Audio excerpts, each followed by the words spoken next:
This is my 13th year of Division I coaching, and I can't remember a time where we've actually included our spouses, where we've actually made it fun, where we've brought them in on this. We've actually had something where we can get some development in our relationship skills in the most important relationship of our lives. I mean, think about this. We learn about resume building here. We learn about retweets. We learn about all this stuff. Being a CEO of your program.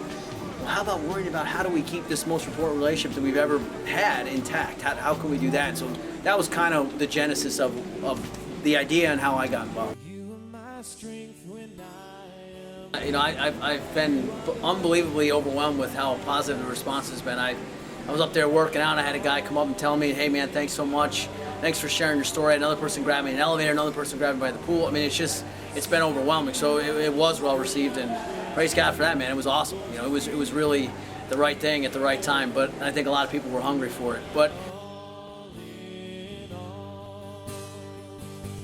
well, you know, look, I mean, here's the thing. I held back a little bit, but I was also very honest and forthright about the troubles in my marriage and about how it was my fault and how I basically told a story. And I said, look, guys, I'm going to tell a story from beginning, middle, and end. Here's where we were. Here's what happened. Here's who I am now. So you can sort of, you know, judge me by my fruit. You can see what's going on now because of this change that happened. And the change was Jesus Christ. I mean, bottom line is, through a series of events, I got on my knees and asked God into my life in 2008, and everything has been radically transformed since. So, and a lot of people, I talk about this frequently. I'm very open about my faith. So whether it be doing a speech, whether it be doing the FCA Leadership Academy I helped out with in Illinois, whatever it is, giving a talk at your school, Brian. I mean, that's going to be part of any speech because that's the foundation of who I am now.